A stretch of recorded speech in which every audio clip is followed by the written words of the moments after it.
Welcome to another episode of the INH show. I'm sorry, I have no mind.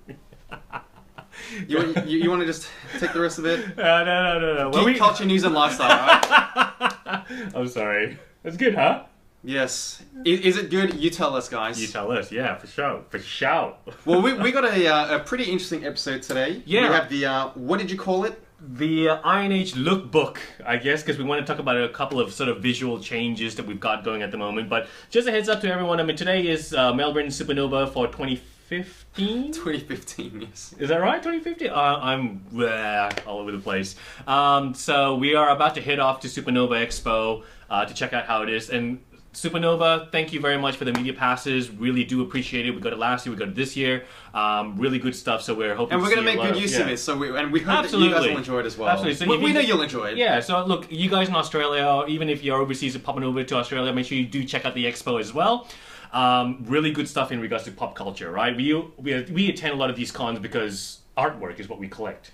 Comic artwork. So, yeah, it should be interesting. But anyways, moving ahead, this episode we've got a couple of things that we want to cover off a little bit there. First off, as you can probably see, Netflix's Daredevil. Obviously, what's the word for it? Published? No, it premiered.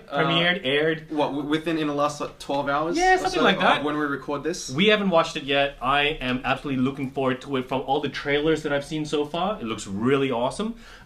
Even the new costume that they sort of showed on the internet, and I'm hoping now, is that the new costume? I don't know. I'm assuming it is. It looks a little bit fan-made to me. Someone just took a picture of the guy and just... It does, but I guess we'll see. Hey, we'll find out within the next 24 hours. All we'd seen is the black no eyes, right, which I thought was pretty cool, and it was a more urban sort of look. Like this really puts it in the superhero realm, don't you think? Yeah. But it looks a bit to me. I don't really. mind it. Yeah. I think it looks okay. How do you think this compares to Affleck's Daredevil? This one's more realistic, modern realism to me. Yeah. No. Oh no, it is. But it but looks whether it's complex legit or not, I guess it's and all that. Yeah. Whether it's legit, it's a different story. The next thing we wanted to cover off as well was... Well, speaking of new looks that we've seen, The Thing. Yes! The Fantastic Four movie, which is apparently still going to happen. So it's jumped over, there's a few images on the internet. I think The Thing looks good because he's very, what's the word for it? Asymmetrical, he's not very clean, square cut, you know what I mean? It's like very chunky and stuff. Yeah. I think it's a great look. The trailers, have you watched the trailers? I've seen one trailer, which doesn't make it look like a superhero movie at all. Yeah, exactly, right? So, to me, it looks great. So far, the feel of it, I like the thought that they're moving it aside and it's not your typical superhero movie, but it has superhero elements within it. Well, right? it's completely different from the first two Fantastic Four movies in tone. Well, at least they were fun, those first two Fantastic Four movies. Like, this one, I think, is just going to be like a DC movie, where there's trying to be serious and maybe there's no fun to be had at all. I reckon they'll put it in there. Johnny Storm has to be fun. It's Johnny Storm. Well, there are people who would have argued that, Johnny Storm has to be white, but that clearly isn't going to happen either, so who knows what they're going to... Well, I do like the mix-up. It's a good change, I think, but... We'll see. Exactly. I got no idea why he has to be a man of color. Yeah. You know? Well, why not? Next thing that I want to bring up, Gillette. I'm a man that shaves, not daily, obviously, but Gillette is bringing out these really cool Marvel Age of Ultron shavers. Now, I didn't see this until you showed me, and I gotta say it looks pretty neat. It looks cool, right? I want the Iron Man one. I think they call it the Repulsor. And it's actually got the the arc reactor on it, and it looks so cool.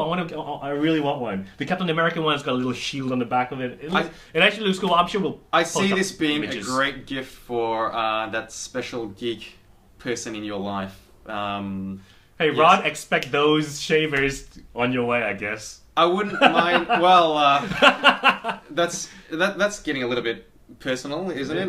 Yeah, we're like family, man. We're like family, man.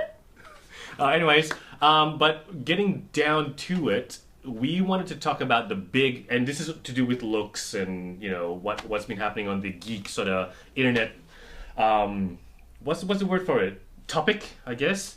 Frank Cho's cover to Spider-Gwen. Well, it wasn't a Spider-Gwen. It was a sketch cover which he drew up, and it's going to be for sale at some future date. So there's a massive hoo-ha about it. in regards to it, right? Hoo-ha, because, you know, there's a massive... Anyway, go on. Well, you know what? I'll leave it over to you, but to me, I'll give my perspective on this scenario. Okay, so months ago, there was a fairly infamous Spider-Woman cover. Yes. By, I think he's a Spanish artist, Milo Manara, something like that. I think that's how you say his name. Right. And it's one of these gratuitous comic book cheesecake shots. And, which and was... Mind you, I didn't know what cheesecake was until you told me. Remember about a year ago, I was like, what's cheese? Cheesecake? And you call yourself a geek. Anyway... no, that's not a geek. It was criticized because it was anatomically incorrect or something, and it was highlighting the the female form. For all the wrong reasons. Yeah. Well, at least that was the criticism about it. And so, did that cover ever get published? I don't think so. I don't remember seeing it. Well, we know what it looks like. I'm sure you all know, and we'll put a picture up, and you'll know what it looks like. So that happened months ago, and recently. Maybe in the last week, famous cheesecake artist Frank Cho has done a series of parody covers. Is it a series? Or I know he's done one which was... There was 3 altogether. So there was one with Spider-Gwen. He did one with Spider-Woman. And one with, is it just MJ or something? No, it was Harley Quinn with Joker. Yeah. And he's using the same pose. Yep. And he's putting his spin to some degree. Yeah. But, well... Let me just say this. Frank Cho, his art style is amazing, right? I do like his art. Well, there are people who could argue that, but we like it. We're fans. Yep, but I think some of the stuff that he writes up in regards to the speech bubbles and stuff is a bit, whoa, okay. It's cheesecakey, but it's... No, I don't think it's cheesecakey at all, but... No? No, I think it's just downright crude and vulgar in some cases. Yeah, right. Okay, that's an absolutely fair call, but to me, it's Frank Cho being Frank Cho. We all know and what to expect out of his style of artwork. It's the stuff that he's been doing for a while now, right? We've seen all that sort of stuff. Princess Leia one, like popping up her boobs or whatever. The new costume, what is it? You know, all that sort of stuff. Quinn, there's plenty of it's normal stuff. But for whatever reason, now with this Spider-Gwen cover, and remind me here, it's that pose. Are you gonna do it? Do you really want me to? No. Is that pose with the Spider-Man's head popping up over the edge of like the block or whatever it is, a roof, and just saying "deja vu"? Getting a look, yeah. So I think we've kind of skipped over the fact that the controversy comes from Robbie Rodriguez, who Robbie, not Robert Rodriguez. Right. I think that's the artist. Anyway, he has criticized Cho because he created the character and created the look. Of Spider-Gwen. Right. And so he has gone out and taken to what the kids call the internet and say that this is Frank Cho, he's basically doing bad things to his child, you know? Right. And that's the criticism. And it's a character who has appealed to young girls, and here is Frank Cho, basically... turning it all around and taking a few steps backwards. That I believe is what the criticism is. Which is, I think it's a fair call, but at the same time, I don't think that this image is as bad as some of Frank Cho's other stuff that he's done. It's actually not, because... it's all got to do with context, right? Because it depends what character you're drawing. If you're drawing, say, Nancy from Sin City, right, versus drawing, apparently Spider-Gwen, right. Then they're two different things. So Nancy's okay, and then Spider-Gwen's not? Well, Nancy works in a strip joint. Yeah, stripper. Yeah, exactly. So there's an expectation, right? So it's all about context. But it's not like she's revealing herself in any way. She's not like unzipping a costume or anything like that. It's not. It's just Spider-Man popping out like, ooh, deja vu. Well, my understanding is that it's behavior unbecoming of Spider-Gwen, the character itself. Right. Now, personally, I think that he's taking it a little bit too personally. Number one, this is a sketch cover which is not published. It's just for, I guess, his own private sale or whatever. Right. It's not like... I don't know how many people are going to see this thing. Well, plenty more now that there's this controversy. Right. And so I don't think it's that big a deal. The picture itself, the original Spider-Woman cover was... You could argue that it's anatomically incorrect and whatever else, but I had no problem with it.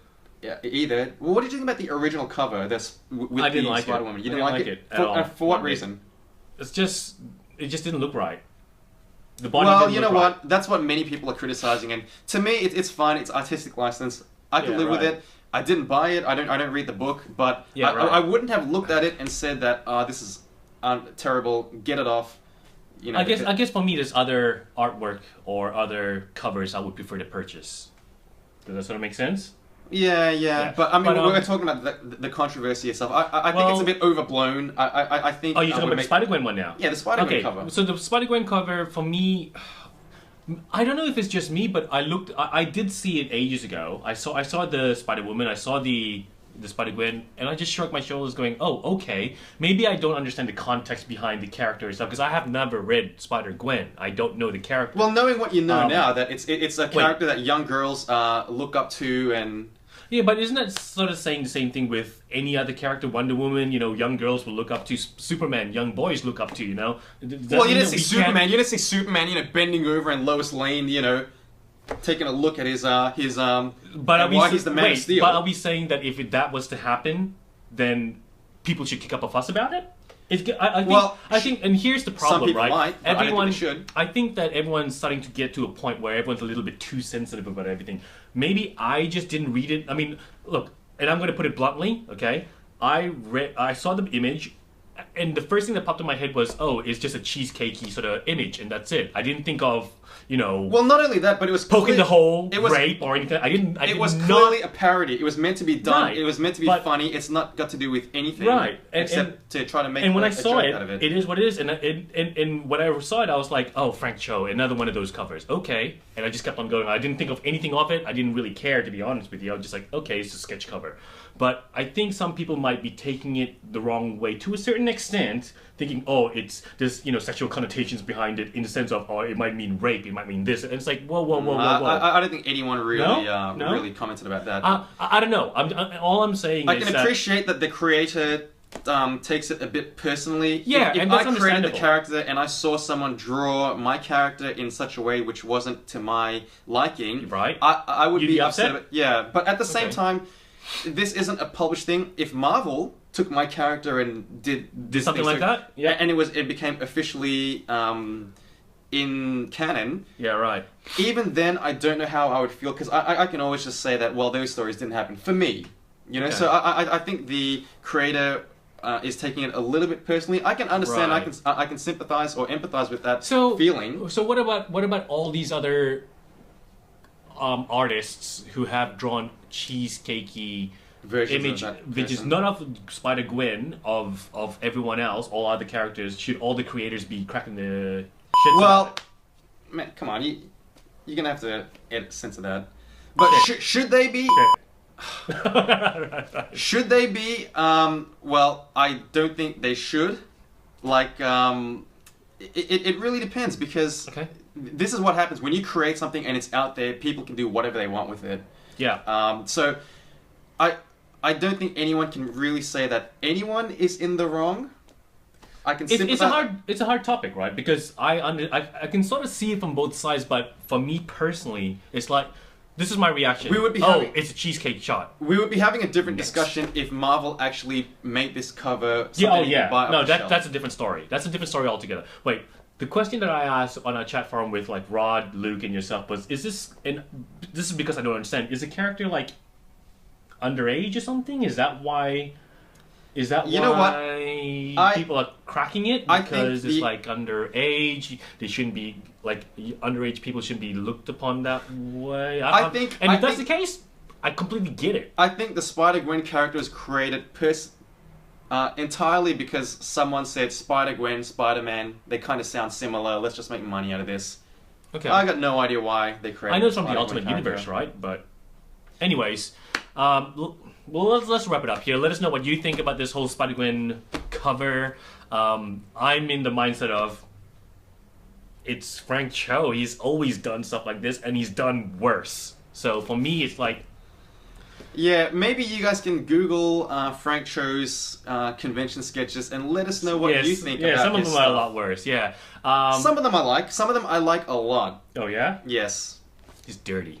No, in fact, if you go to Comic Guard fans, there's a Wonder Woman that he did in Australia that I think is very nice. Oh. Hint, hint. Cool. But let us know what you let us know what you think about this whole topic. Before we wrap up as well, just a couple of mentions.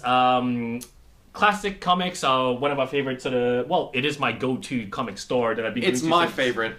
It's my favorite and the place that I've been going to. It's the home away from home, I guess. So if you're in Melbourne, make sure you check it out. Also, Maxi Geek, they do cover up a lot of gaming sort of articles, reviews. They do have a lot of comic stuff in there as well. So make sure you check out their site.